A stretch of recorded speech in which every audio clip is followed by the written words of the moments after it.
2026. gada 3. janvāris. Dziļi Fuerteventuras iekšienē Venecuēlas prezidents uzskata, ka viņš ir pilnīgi drošībā. Cietoksnis deva Nikolas Maduro pārliecību, viņš tur jutās droši. Tur bija tik daudz aizsardzības līdzekļu, tik daudz izēju, tik daudz apsargu un drošības sistēmu, viss izstrādāts domājot par viņa aizsardzību. Viņš nevarētu kļūdīties vēl vairāk. Augstuvies Karību jūras, vairāk nekā 150 ASV lidaparāti jau dodas uz Karakasas gaisa telpu. Tajā skaitā dažus no pasaulē izcilākajiem zemsamanāmajiem iznīcinātājiem, triecienbumbedējiem, elektroniskās kardarbības platformām un uzbrukuma helikopteriem, kas tikai pirms dažām stundām bija pacēlušies no 20 dažādām bāzēm visā rietumu puslodē. Diktatoram ir tieši 2 stundas palikušas pie varas. Tā ASV militārie spēki īstenoja operāciju Absolute Resolve. Mērķis bija rūpīgi izraudzītais Hugo Chávesa pēctecis Nikolas Maduro. Maduro nāca no pieticīgas vides, sākot kā autobusu vadītājs, pirms kļuva par arotbiedrības līderi un ieguva ievērojamu varu un ietekmi. Chávesa valdīšanas laikā viņš kļuva par Nacionālās asamblejas prezidentu, pēc tam par ārlietu ministru un galu galā par viceprezidentu, pirms pēc Chávesa nāves 2013. gadā pārņēma valsts vadību. Un tā sākās pakāpeniska, taču neizbēgama Dienvidamerikas valsts sabrukšana. Mazāk nekā gadu pēc stāšanās amatā Maduro saskārās ar lielu protestu vilni, kad cilvēki pauda savas bailes un neapmierinātību par preču trūkumu un dzīves līmeņa pazemināšanos, aicinot prezidentu atkāpties. Šie protesti ātri kļuva vardarbīgi, ar brutālām sadursmēm starp demonstrantiem un valdību atbalstošajām paramilitārajām grupām, kas pazīstamas kā kolektīvos. 43 cilvēki tika nogalināti, 100 tika ievainoti un gandrīz 4000 tika arestēti. Turpmākajos gados situācija tikai pasliktinājās. Varas pārņemts un pilnīgi nevēloties no tās atteikties, Maduro izveidoja autoritāru valdību, regulāri izmantojot nelegālas un viltīgas metodes, lai saglabātu kontroli pār valsti, tostarp vēlēšanu krāpšanu, cilvēktiesību pārkāpumus, korupciju un cenzūru. Dzīves līmenis turpināja pasliktināties, tūkstošiem civiliedzīvotāji tika nogalināti un miljoniem citu pamet valsti. Situācija sasniedza lūzuma punktu 2024. gadā, kad Maduro paziņoja par uzvaru prezidenta vēlēšanās, kuras vēlēšanu novērotāji, liela daļa starptautiskās sabiedrības, kā arī miljoniem Venecuēlas pilsoņu atzina par krāpnieciskām. Šajā posmā tika stingri uzskatīts, ka bijušais autobusu vadītājs sadarbojas ar karteļiem, draudzējoties ar narkotiku kontrabandas grupām, piemēram, Cartel de los Soles, jeb Saules karteli. Viņš ne tikai bija pāraudzījis lielāko ekonomisko brīvo kritienu Dienvidamerikas vēsturē, bet arī pārvērtis valsti par narkoteroristisku veidojumu, atbalstot tās pašas noziedzīgās organizācijas, kas bija iesaistītas narkotiku plūsmā visā Dienvidamerikā, Karību reģionā un arī uz Savienotajām valstīm. Tas nevarēja turpināties. Šis nebija tikai jautājums par demokrātiju vai vēlēšanu nelikumībām. Tas skāra visas rietumu puslodes drošību un stabilitāti. 2020. gadā ASV izsludināja $15 miljonu atlīdzību par Maduro galvu. 2025. gadā tā pieauga līdz $25 miljoniem, pēc tam līdz $50 miljoniem dažus mēnešus vēlāk. Vēlāk Vašingtona izmisīgi vēlējās, lai Maduro valdīšanai tiktu pielikts punkts ar jebkādiem līdzekļiem, pat ja tas nozīmētu savu karavīru nosūtīšanu, lai viņu ar varu gāstu no varas. Tas nevarēja būt parasts iebrukums. Venecuēlai varbūt nav tik liela militārā jauda kā Savienotajām valstīm, taču tā joprojām ir vairāki 100 000 aktīvā dienesta karavīru un miljoniem zemesargu, kas ir gatavi tikt mobilizēti. Pilna mēroga karš starp abām valstīm gandrīz neizbēgami izraisītu lielu upuru skaitu abās pusēs, kā arī humanitāru katastrofu. Ar potenciālu pilnībā aizēnot iepriekšējās 10 gades lejupslīdi, vienīgā iespēja bija ķirurģiska izņemšana. ASV spēkiem būtu jāieiet ātri un efektīvi, jāizlaužas cauri Venecuēlas aizsardzībai, jāatrod Maduro un jāizved viņu, to visu paveicot vienas nakts laikā. Taču izvest smagi apsargātu valsts vadītāju no viņa paša galvaspilsētas nebūtu viegli. Maduro bija noslēpies cietoksnī, kur viņš sauca par mājām – Fuerteventura. Nosaukt šo vietu par militāro bāzi būtu nepietiekami. Tā drīzāk ir kā pilsēta pilsētā. Venecuēlas militārās mašīnas pukstošās sirds, kur atrodas armijas štābs, aizsardzības ministrija un paša prezidenta rezidence. Ar vairākām ēkām, apsargātiem izejas un ieejas punktiem, slēptuvēm, avārijas evakuācijas ceļiem, augstiem perimetra mūriem un zenīta lielgabaliem, šī vieta tika radīta, lai būtu neieņemama. Tā bija vieta, kur Maduro un viņa tuvākie sabiedrotie, tostarp narkobaroni un karteļu noziedznieki, baudīja grēznu dzīvi, kamēr liela daļa iedzīvotāju cīnījās un bada. Bet Maduro bija īpašs mehānisks drošības risinājums – pastiprināta drošības telpa. Ja viņš spētu tikt iekšā, varbūt viņš varētu iegūt pietiekami daudz laika, lai izplānotu bēgšanu vai cerētu, ka ieradīsies pastiprinājums, kas viņu aizvestu citur. Ja šīs smagās sprādzienu izturīgās durvis aizvērtos, precīza izvešana pārvērstos ilgstošā asiņainā aplenkumā. Misija ciestu neveiksmi. Delta Force bija jāsasniedz viņu pirms slēdzenes nostrādāja. Tomēr tik sarežģītas operācijas organizēšana nav viegls uzdevums. Tas prasa visrūpīgāko un precīzāko plānošanu, līdz pat vissīkākajām detaļām. Lai uzlaustu seifu, ASV bija nepieciešami dati, tāpēc 2025. gada augustā ASV ķērās pie darba. Centrālā izlūkošanas pārvalde slepus iefiltrēja vienību Venecuēlā ar svarīgu uzdevumu – savākt pēc iespējas vairāk izlūka informācijas par Maduro. Izmantojot visu, sākot no dronu novērošanas no liela augstuma līdz signālu izlūkošanai. ASV bija jāzina viss, kur viņš guļ, ko viņš ēd, kad viņš mostas. Katra detaļa bija svarīga. Vienībai tika uzdots arī izveidot pēc iespējas detalizētāku priekšstatu par Fuerteventura. Ja ASV gribēja veiksmīgi sagūstīt Maduro, tai bija jāzina katrs cietokšņa kvadrātcentimetrs. Tāpēc viņi mēnešiem ilgi ne tikai vāca izlūka informāciju, bet patiesībā uzbūvēja realistisku Maduro slēptuves kopiju. Elītes vienības diena no dienas trenējās šajā vidē, iemācoties no galvas katru ēkas plānojuma daļu. Viņi iegaumēja katru neredzamo stūri, apguva katru bīstamo sašaurinājumu punktu, zināja precīzu soļu skaitu no Maduro gultas līdz seifam. Pagāja mēneši, kamēr elites karavīri slepeni trenējās uzbrukumam Maduro rezidencei, bet ASV publiski pastiprināja spiedienu uz Venecuēlas prezidentu. Pie valsts krastiem tika sapulcēta milzīga jūras armāda, tostarp lielākais kara kuģis pasaulē. Lidmašīnu bāzes kuģis Geralds R. Fords, USS Gerald R. Ford, kas spēja pārvadāt līdz pat 90 lidmašīnām un aptuveni 4600 jūrniekus. Amerikāņu flote veica vairākus triecienus pret aizdomīgajiem narkotiku kontrabandas kuģiem pie Venecuēlas Karību jūras krasta. Nikolas Maduro tikmēr palika nepakļāvīgs, aiz slēgtām durvīm izsakot drosmīgus publiskus paziņojumus par savas valsts aizsardzību pret jebkādiem draudiem. Tomēr viņš zināja, ka viņa dienas pie varas ir skaitītas, un tieši pirms 2025. gada beigām Nikolasam Maduro tika izteikts ultimāts. Prezidents Donalds Trumps viņam piezvanīja tieši, pavēlot padoties vai saskarties ar sekām. Vēlreiz Nikols Maduro atteicās pakļauties, un tāpēc 7 dienas vēlāk, 2. janvārī, pienāca brīdis, kuru ASV bija gaidījušas. Ir 23:46 pēc vietējā laika. Pēc nelabvēlīgiem laikapstākļiem debesis ir nomierinājušās un kļuvušas skaidras.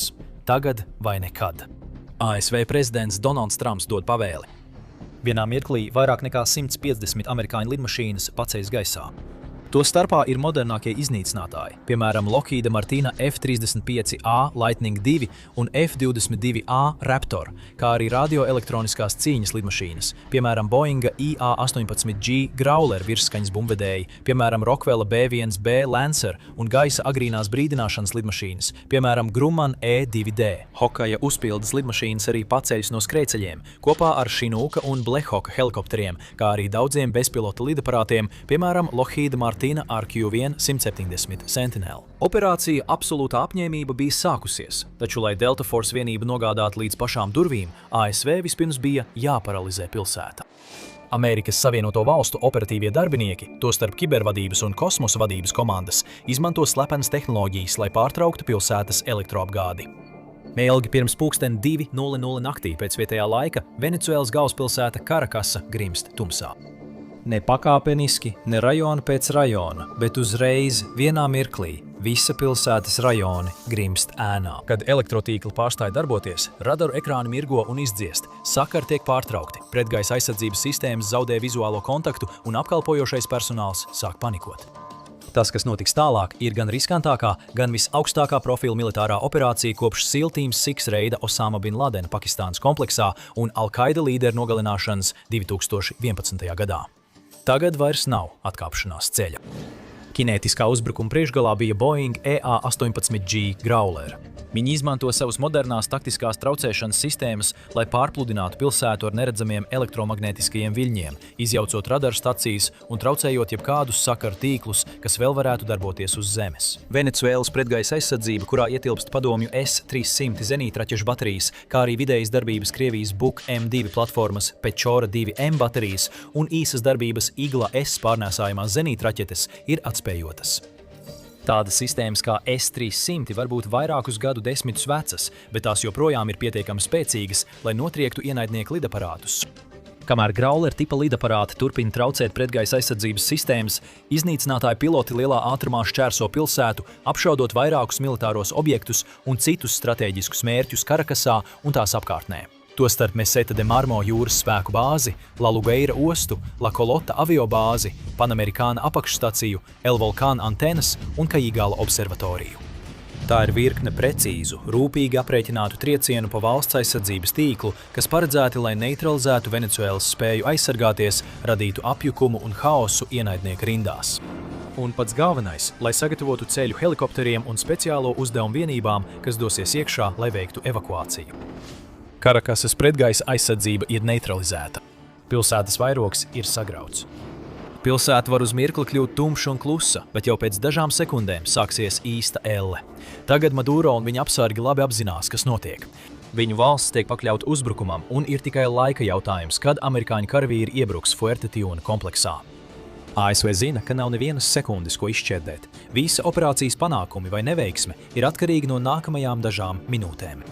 Jo tieši tik daudz laika būs nepieciešams, lai Maduro pazustu savā tērauda seifā, pazemes tuneļa vai bunkuru labirintā, vai arī iespējams iekāpt lidmašīnā un aizbēgtu no valsts. Kamēr viņi vislabāk apmācītie karavīri un Kubas elites miesasargi aizkavē amerikāņu uzbrucējus pietiekami ilgi, lai viņš varētu aizbēgt.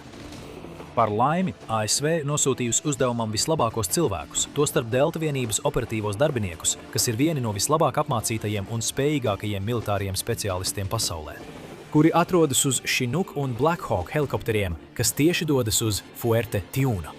Viņi nemeklē skrejceļu vai helikopteru laukumu, viņi plāno izsēdināt savus pasažierus. Tieši pie Maduro drošās mājas Venecuēlas apsargi gaida. Šaujot haotiski debesīs, viņiem izdevās sabojāt vienu no helikopteriem, bet nepietiekami, lai to notriektu. Palakstā 201 karavīri ar virvēm nolaidās teritorijā. Šis ir viņu brīdis. Tam viņi ir trenējušies. Tam bija veltītas visas tās nedēļas un mēneši plānošanas un sagatavošanās virzoties uz priekšu. Ar ātrumu, precizitāti un nepārspējamu disciplīnu. Delta spēka operatīvie darbinieki nolaidās uz zemes un steidzās uz Maduro drošības māju. Aktivizējot savus nakts redzamības un termālās optikas ierīces, viņi devās iekšā pilnīgā tumsā esošajā kompleksā, tuvojoties pirmajam no, kā tika teikts, daudzajiem tērauda durvju komplektiem. Delta operatīvie darbinieki izmantoja spridzināšanas lādiņus, lai izsistu sev ceļu iekšā. Pārvietojoties plūstoši no koridoru uz koridoru un no telpas uz telpu, komanda lieliski izmanto neskaitāmās stundas, ko pavadīja trenējoties bāzes maketā. Neskatoties uz to, ka šī ir viņa pirmā reize Fuerteventura, viņi jau jūtas tā, it kā pazītu šo vietu kā savu kabatu, paredzot katru stūri, katras durvis, katru šaurāku vietu. Pateicoties CIP izlūkošanas datiem, operatīvie darbinieki arī precīzi zina, kurā vietā Maduro visticamāk atradīsies tieši tajā brīdī un dodas taisnā ceļā uz viņu guļamistabu.